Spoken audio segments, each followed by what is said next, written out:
Thank you, Chairman. Ladies and gentlemen, good morning. In order to gain some time, I will cut a couple of slides. This is the topic of the paper, the damaging micromechanism in ferritic, paralytic, ductile cast irons. And, well, their behavior is well known. They have good mechanical properties. Here we can see the stress strain curves with the behavior of gray iron, the behavior of low carbon alloy, low carbon steel, and a paralytic or a ferritic ductile cast iron. The mechanical properties are strongly affected by the matrix microstructure, and we can see here some example from paralytic, ferrito-paralytic, and so on. And they are widely used, for example, for wheels, gears, crankshafts in cars, shafts, valves, paper lines, and so on. Well, according to the static and quasi-static technological condition, the main damaging micromechanism was often focused on these different following stages. Avoid nucleation and growth. We can see here the stress strain curve, and we can see the nucleation here of the microboiler around corresponding to the interface between the matrix and the graphite nodule, and then the crack nucleation and growth corresponding to these graphite nodules, and the consequent coalescence of these microcracks in order to obtain a final macro crack. Well, according to this damaging mechanism, some analytical laws were provided in order to describe this behavior and to describe the growth of these macrovoids depending to the matrix. Mainly ferritic matrix were investigated. Well, considering the same picture with a high magnification, we can see that the bonding between the matrix, ferritic matrix, and the graphite nodule is not the only micromechanism, because we can see other microcracks inside. Also, we can see also some white spots that are matrix inside, embedded inside the graphite. Well, according to our experimental activities published in other papers, we can see that the graphite nodules are characterized by a gradient of mechanical properties inside the graphite nodule. We consider both the hardness and wear resistance. Consider the hardness tested by means of a nano-hardness test. We can see a wide dispersion of the experimental results, but anyway, the center of the graphite nodule here is softer than the external shield. You can see here the dispersion very high. The reason this dispersion is mainly connected to the roughness of the surface. It is quite difficult to measure the nano-hardness with the surface that is not completely plane. Anyway, we have this behavior, and also we can see, considering the surface prepared by means of prepared according to a normal metallographic preparation, we can see that the core of the nodule is lower than the external part of the nodule. It is not so clear here, but anyway, this point corresponds to this point in this profile. So the wearing resistance of the center of the nodule is lower than the wearing resistance of the outer part of the nodule. So there is a gradient inside.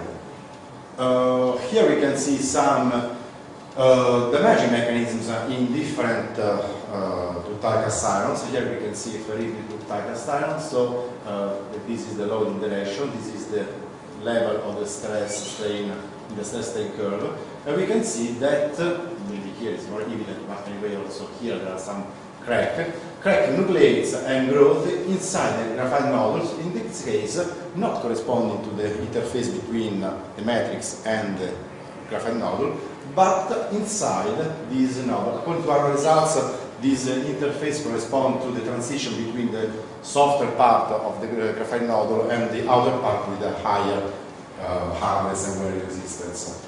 Also, we observed some other different mechanisms. We can see, summarizing, that in the elastic stage we do not observe damage inside the graphite nodules, usually inside also the matrix.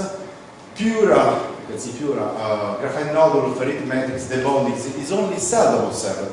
This is completely different from the other results we have seen in the literature, where it is necessary to observe many graphite nodules to say something on this point, but according to our results, we can see that it is the bonding is only seldom observed.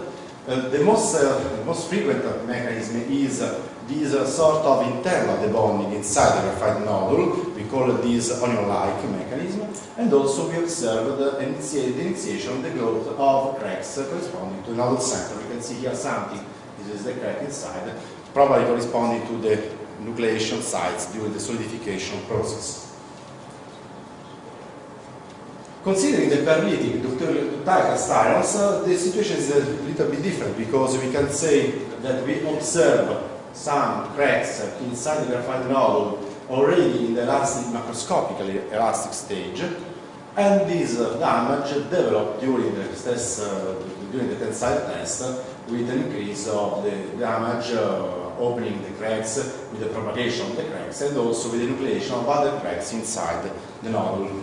Well, for the perlitic ductile cast irons, we can summarize that an irreversible damage is observed in the elastic stage, and all the other mechanisms we already observed in the perlitic ductile cast irons are observed more or less with the same frequency. So there is not the main mechanism that could be observed with these metrics.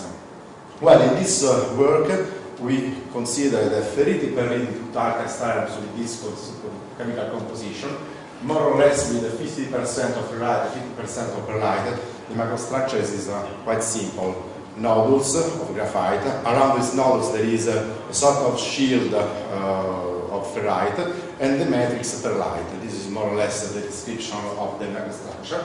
The specimens have this shape with this dimension. These are very little specimens. There is a reason for this, because according to our experimental setup, we metagraphically prepare this specimen, polish and so on, and then we use this tensile machine.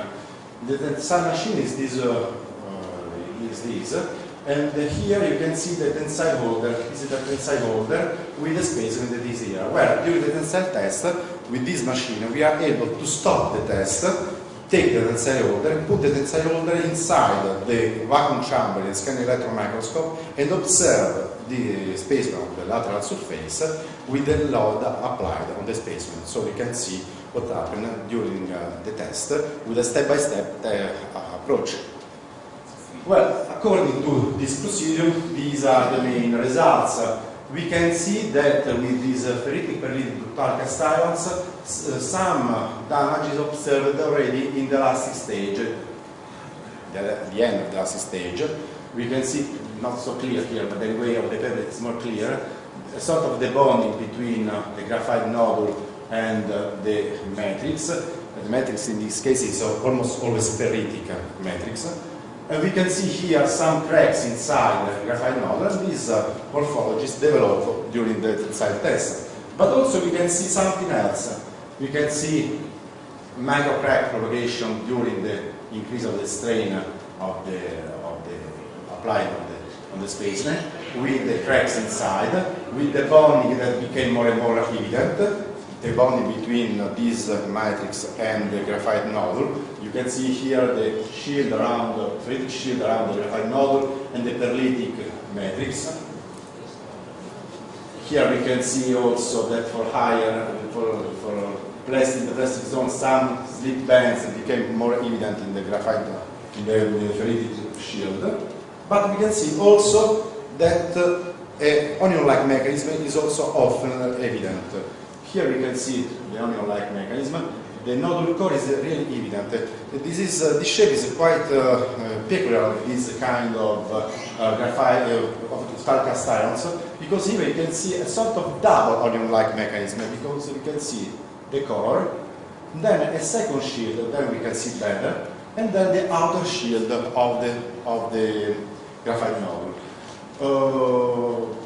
Here we can see this point correspond to this level of strain and stress, and for these conditions, cracks opens and propagate inside the graphite elements. As I told you before, these points, the red arrows, the green arrows, and the yellow arrows correspond to different mechanisms inside the graphite nodule. It means the internal debonding, the outer shield debonding, and then the normal debonding between graphite and matrix. According to us, this is due to the process, to the nucleation, the growth process during the solidification of these characteriz, because we have the very first step is the direct nucleation growth of graphite elements, and then we have carbon solid diffusion through a sort of austenitic shield around the graphite nodules during the cooling of these characteriz.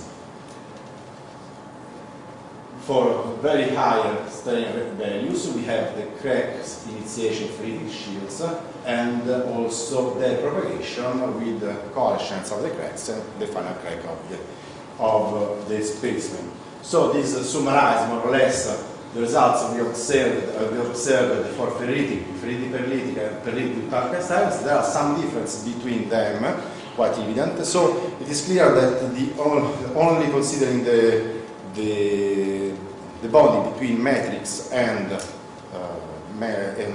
the graphite nodule is not sufficient to describe the true damaging mechanism inside these alloys. So thank you for your attention.